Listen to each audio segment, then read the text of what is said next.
नमस्कार, मैं हूं आपके साथ मयंक। आज 28 तारीख है। पिछले 12 घंटों के अंदर ईरान, अमेरिका और इजराइल के बीच जो हालात हैं उससे जुड़े सारे अपडेट्स मैं आपको बताऊंगा।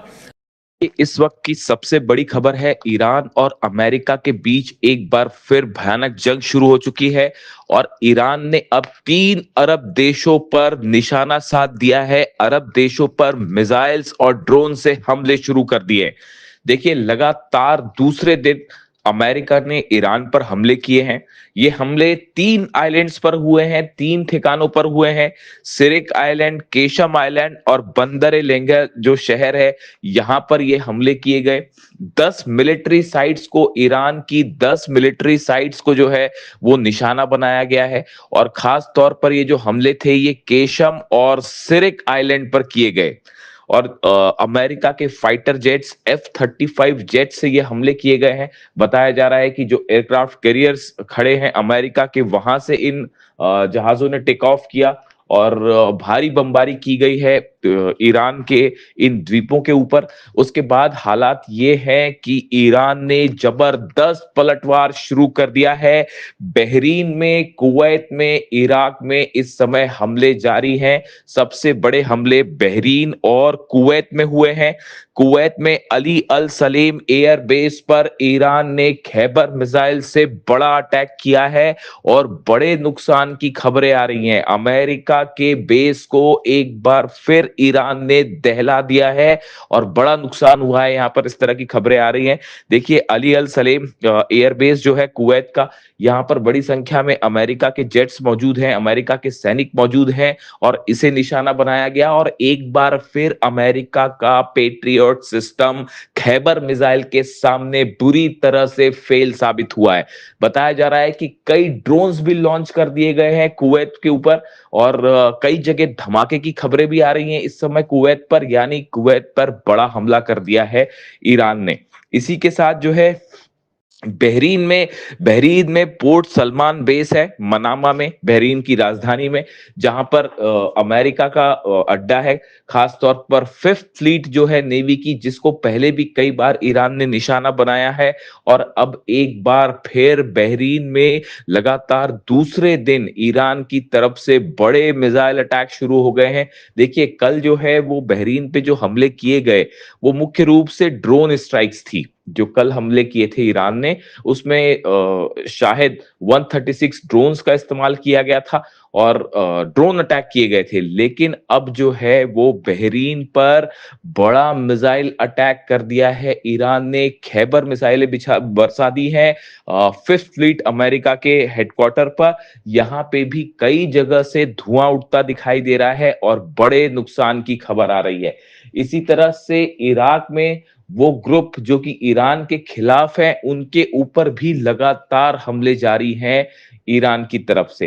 देखिए, हालात ये हैं कि पूरे दुबई में, अबू धाबी में, सऊदी में, कतर में, सब जगह अलर्ट कर दिया गया है कि कभी भी ईरान की तरफ से इन देशों पर भी बड़े हमले हो सकते हैं। अब ये एमओयू को जो साइन हुआ था अमेरिका और ईरान के बीच में, इसको लगभग लगभग रद्द माना जा रहा है, कैंसिल माना जा रहा है। और जो हालात हैं वो एक बार फिर जंगी हो चुके हैं और ईरान की सेना भयंकर गुस्से में है। देखिए, ईरान ने ये कह दिया है कि ये उकसावे की कार्रवाई, जिस तरह से हमले किए गए, उसका बड़ा बदला लिया जाएगा और डोनाल्ड ट्रंप को और अरब देशों में जहां भी अमेरिका के बेसिस हैं, उन सब देशों में हमले किए जाएंगे और कड़ा सबक सिखाया जाएगा। देखिए, ये मामला जो है, हालात कैसे बिगड़े। पहले ईरान की तरफ से ये बात कही गई कि एक जहाज हमने देखा था जो क्रॉस करने की कोशिश कर रहा था, सिंगापुर का जहाज था। उसने बिना ईरान की सेना के परमिशन के एक नए रूट का इस्तेमाल करते हुए हॉर्मुज को पार करने की कोशिश की, तो ईरान ने उस पर हमला किया। ये पहला जहाज था जो अभी ये नए दौर का विवाद हुआ है इसमें हमले को लेकर। और कल फिर ईरान की तरफ से एक जहाज को निशाना बनाया गया है जो कि उसी नए रूट से निकलने की कोशिश कर रहा था। और इसको ईरान की तरफ से जो है वो वार्निंग दी गई कि इस जहाज को रोकने के लिए कहा गया, लेकिन ये जहाज नहीं रुका। इस पे पनामा का फ्लैग लगा हुआ था, पनामा फ्लैग शिप था, एमटी कीकू इसका नाम बताया जा रहा है, और इसमें 2 मिलियन बैरल ऑयल था, 2 मिलियन बैरल ऑयल भी इस पे था। ईरान की तरफ से इसे रोकने की बात कही गई, वार्निंग्स दी गई, लेकिन जहाज नहीं रुका तो ईरान ने हमले कर दिए। देखिए दरअसल अब ये पूरी जंग जो है वो हॉर्मूज पर कंट्रोल को लेकर शुरू हो गई है। एमओयू जो साइन हुआ है उसके मुताबिक हॉर्मूज से जो जहाज निकलेंगे वो पूरी तरह से ईरान की देख रेख में निकलेंगे। यानी हॉर्मूज खुलता है तो ईरान की देख रेख में जो है वो खुलेगा। लेकिन अब हालात ये हैं कि अमेरिका कई अरब मुल्कों के साथ मिलकर हॉर्मूज में एक नया रास्ता बनाने की कोशिश में जुटा है।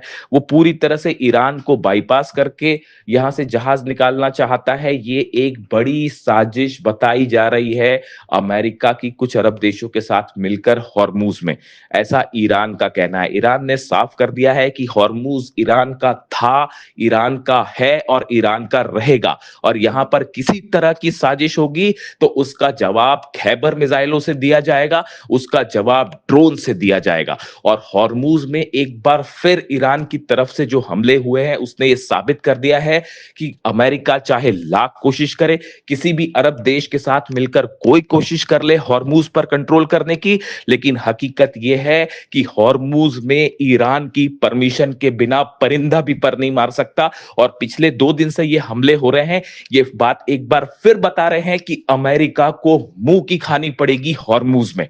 देखिए हालात ये है, ये जितने समय का सीज फायर रहा, जितने आइलैंड्स थे उन सब आइलैंड्स पर ईरान ने अपने मिसाइल लॉन्चर्स को मजबूत कर लिया है, अपने ड्रोन लॉन्चर्स को मजबूत कर लिया है। इसका नतीजा यह है कि अगर ईरान की सेना की जानकारी के बिना जहाज निकलने की कोशिश करेंगे तो ईरान सीधा उन्हें निशाना बनाएगा और अमेरिका उनकी रक्षा नहीं कर सकता। आज बहरीन पर जिस तरह से हमले हो रहे हैं, कुवैत पर हमले हो रहे हैं, इसने एक बार फिर साबित कर दिया है कि अमेरिका अरब देशों की रक्षा नहीं कर सकता। अरब देशों का विश्वास अमेरिका से उठ चुका है।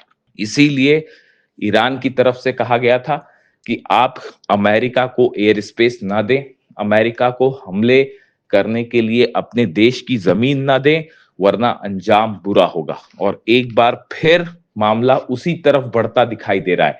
अब हालात ये हैं कि एमओयू और सीज फायर जो है वो पूरी तरह से तार तार हो चुका है, मामला बिगड़ चुका है। डोनाल्ड ट्रंप की तरफ से एक बार फिर नई वार्निंग आई है। डोनाल्ड ट्रंप ने कहा है कि no longer able to be reasonable, उन्होंने कहा है कि अब और संयम नहीं बरता जाएगा, ज्यादा रीजनेबल और नहीं हुआ जा सकता। Would be forced to militarily complete the job, उन्होंने कहा है कि अब सेना की मदद से हमारा लक्ष्य पूरा किया जाएगा।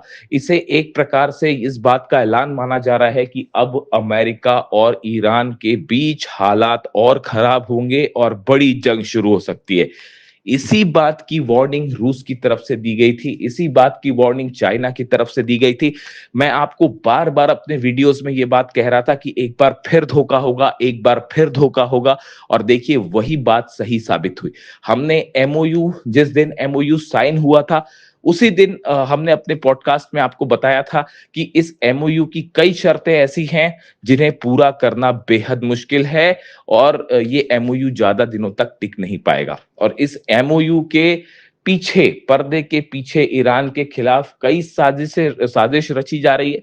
हॉर्मूज पर कैसे कब्जा किया जाए इसकी साजिश है, ईरान के यूरेनियम पर कैसा कब्जा किया जाए इसकी साजिश है, और कई अरब देशों की के साथ मिलकर अमेरिका एक बड़ा प्लान तैयार कर रहा है ईरान के खिलाफ। और देखिए एक बार फिर वही बात निकलकर सामने आ गई है, और अब नतीजा ये है, ईरान की सेना ने इस बात को साफ कर दिया है, नए बयान आए हैं आरजीसी की तरफ से, ईरान की सेना की तरफ से, कि आने वाले वक्त पे अरब देशों में जितने अमेरिकन बेसेस हैं उस पर और भयानक हमले किए जाएंगे। हॉर्मूज में हर चैलेंज का सख्त जवाब दिया जाएगा, ऐसा करारा जवाब जो शायद पहले भी नहीं देखा होगा। बताया जा रहा है ईरान एक बहुत बड़े हमले की प्लानिंग कर रहा है। हालात देखिए लेबनान में भी जिस तरह से है, लेबनान में एक बार फिर जो है नेतन्याहू ने बमबारी शुरू कर दी है और वहां पर भी मौतों की खबरें आ रही हैं। ऐसा ही हाल गाजा का है। लेबनान में जिस तरह से समझौता हुआ, लेबनान की सरकार जो कि अमेरिका की पिट्ठू है, उसके बीच में और इजराइल के बीच में उस समझौते को मानने से लेबनान के लोगों ने ही इनकार कर दिया है। नतीजा ये है सड़कों पर हजारों लोग हैं, लाखों लोग हैं जो इस समझौते का विरोध कर रहे हैं, इजराइल का विरोध कर रहे हैं। लेबनान में जो है वो ऐसे हालात हैं कि सड़कों पर लाखों लोगों का प्रदर्शन और गुस्सा देखने को मिल रहा है। एक सिविल वॉर छिड़ चुका है। ऐसे में लेबनान से इजराइल की सेना का वापस ना आना एक बार फिर इस जंग को और बड़ा रूप दे सकता है। देखिए अभी जिस तरह की खबरें हैं, बड़े हमले जारी हैं इजराइल की तरफ से लेबनान में, और दक्षिणी लेबनान में खास तौर पर कई ठिकानों को निशाना बनाया गया है जिसमें कई लोगों की मौत की खबरें भी आ रही हैं। देखिए ये ऐसे हालात हैं जिसने एक बार फिर जो है पूरे मिडिल ईस्ट को एक जंग की तरफ आगे बढ़ा दिया है। अब ये एमओयू सिर्फ नाम मात्र का बचा हुआ है जिसका कोई नतीजा निकलता नहीं दिख रहा है और हालात एक बार फिर जंग की तरफ बढ़ गए हैं और ऐसा लगता है कि शायद फिर से एक बार बड़ी जंग छिड़ सकती है। लेकिन फिलहाल जो हालात हैं, अरब देशों पर ईरान की बड़ी स्ट्राइक्स शुरू हो चुकी हैं। देखिए कल जब अमेरिका की तरफ से पहले स्ट्राइक की गई ईरान के ऊपर और उसके बाद जब ईरान ने जवाब दिया, ईरान की सेना ने जब जवाब दिया और बहरीन पर हमले किए, उसके बाद आईआरजीसी की तरफ से एक बयान रिलीज़ किया गया और उस बयान में कुरान की एक पंक्ति का जिक्र है और ये बिल्कुल वही संदेश है जो अली खामेनी साहब ने अपनी शहादत के चंद दिनों पहले सोशल मीडिया पर पोस्ट किया था। देखिए मैं अक्सर इसका जिक्र करता हूँ।